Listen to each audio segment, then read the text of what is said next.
안녕하세요. 대업에서 조선부터 방산 또 에너지 관련된 업종을 담당하는 멘토 황대근입니다. 자, 오늘은 오르비텍 함께 체크를 해보겠습니다. 방금의 이 우리 기술 촬영을 마쳤는데 이 결국에 오르비텍 역시 원전 테마가 형성이 되면 강한 상승을 보여주는 종목이기 때문에 이 원전주를 투자하시는 분들께서 관심이 많으실 거라고 생각을 하고 있습니다. 현재 이 원전 관련된 이야기를 좀 해보면 이 정부의 정책적인 측면에서 보게 될 때 굉장한 지원을 해주고 있죠. 이 글로벌적인 동향을 보더라도 이 원전의 호의적인 모습을 보여주고 있는데 이에 맞춰서 업황 자체가 이제 전환의 시작이다라고도 말을 할 수 있을 것 같습니다. 이 탈원전 이전에는 국내 같은 경우 이 원전 강국이었죠. 이 미국과의 가동률 측면을 비교를 했을 때도 그렇게 차이나지 않은 모습을 보여줬는데 이 탈원전 이후에 이러한 지위를 잃어버렸다. 그래서 현재 정부는 원전 강국으로 등극을 하기 위해서 다시금 노력하는 모습을 보여주고 있다라고 말씀을 드릴 수 있습니다. 그래서 금일 시간에는 이 누적 수급부터 체크를 해보고 이 최근에 대한 수주 소식들이 많이 들려오고 있죠. 자, 그래서 원전 일정 체크까지 해보겠습니다. 그리고 가격적인 흐름까지 알아보도록 하는 시간 갖겠습니다. 그리고 저희 대업 정말 다양한 전문가들이 각각의 업종 분야에서 하루하루 종목을 열심히 분석해 나가고 있으니까 많은 관심 부탁드립니다. 자, 우선은 이제 150억 투자를 했다라는 소식부터 말씀을 드리려고 하는데 앞서 제가 정부에서 지원을 많이 하고 있다라고 설명을 드렸죠. 자, 그만큼 업황도 개선이 되고 있는데 자, 그에 따라서 당연히 인력 확보를 위한 투자를 진행을 하겠죠. 자, 이러한 부분은 전반적으로 오르비텍의 호재성 이슈로 작용한다라고 설명드립니다. 이제 수급적인 측면인데 이 금일 같은 경우에는 개인은 매집하는 모습을 보여줬고 외국인은 매도하는 모습이었습니다. 하지만 그 한 달 동안의 동향을 보게 되면 외국인과 기관 모두 매집하는 모습을 보여주고 있고 이 금융투자 역시 매집하는 모습 하지만 개인은 매도하는 모습을 보여주고 있다. 자, 이러한 측면은 아마 이 가격적인 측면에서 좀 지지부진한 구간이기 때문에 개인은 매도하는 모습을 보여주지 않나라고 생각을 합니다. 또 외국인과 기관 같은 경우에는 좀 더 멀리 내다보는 거죠. 11차 전력 쓰고 기본 계획도 있고 제가 이전 영상에서부터 말씀을 드렸던 부분이 해외 원전 이 수주에 대한 가시화가 일어나면 분명히 강한 상승이 나올 수 있다라고 설명을 드렸는데 어떻게 보면 이러한 측면에 대한 빌드업일 수도 있다라고 말씀을 드릴 수 있겠습니다. 자, 그리고 이제 관련된 이슈를 좀 알아보려고 하는데 우선은 한전 KPS 관련된 이야기입니다. 원전 관련된 이런 종목들은 이 독자적인 뭐 예를 들어서 오르비텍만의 이슈만으로 주가가 상승하는 것이 아닌 이 전반적인 원전 호재성 이슈가 발생하면 주가가 상승하기 때문에 한전 KPS 또 수산 인더스트리스 그리고 현대건설까지 이슈에 대해서 설명을 드린다는 점 말씀을 먼저 드리고 6월에 또 이슈가 있죠. 이 체코 정부와의 두코버니아 원전 입찰 결과 발표를 앞두고 있습니다.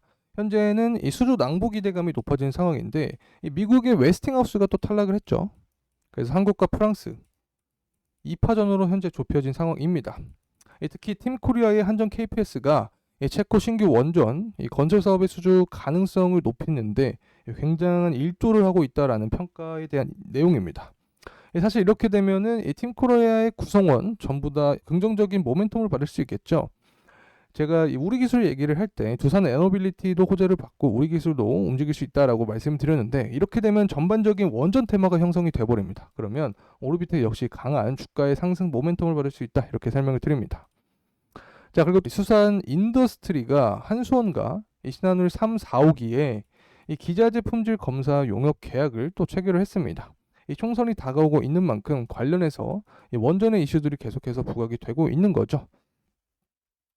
이 다음은 현대건설 관련된 이야기입니다. 최근에 굉장히 뜨거운 이슈였죠. 현대건설이 이 불가리아의 원전 우선 협상 대상자로 선정이 되었다라는 내용이었는데 사실 현대건설은 주가가 그렇게 크게 움직이지는 않았습니다. 하지만 이러한 형성, 이러한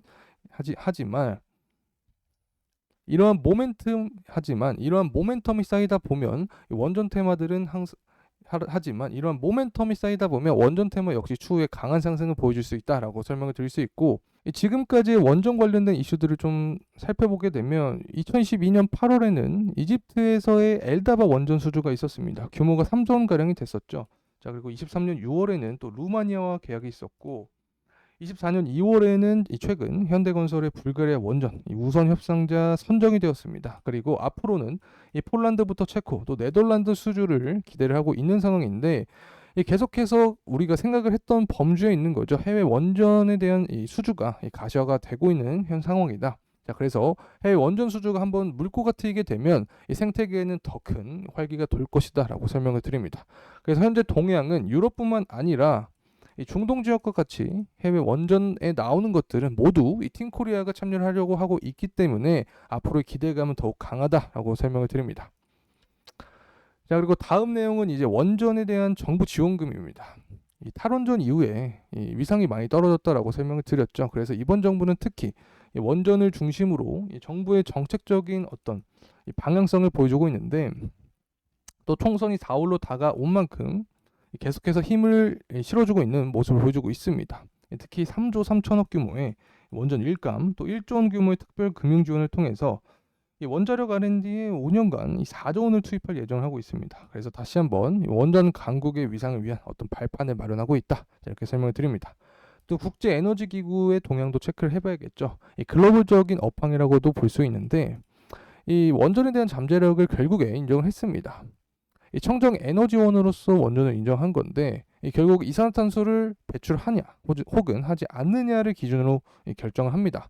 원자력 발전소를 운영할 때는 탄소 배출이 일어나지 않죠. 하지만 이 원전을 짓거나 해제하는 과정에서 발생을 하기 때문에 이 원전에 대한 이 두 가지 이 측면이 존재한다. 어떤 사람은 원전을 청정 에너지원으로 인정하지 않을 수도 있고, 또 어떤 사람은 인정할 수도 있다. 하지만 이 글로벌적인 동향이 이 청정 에너지원으로서 인정을 하고 있는 분위기이기 때문에 관련된 긍정적인 호재성 이슈가 발생할 수 있다라고 설명을 드립니다.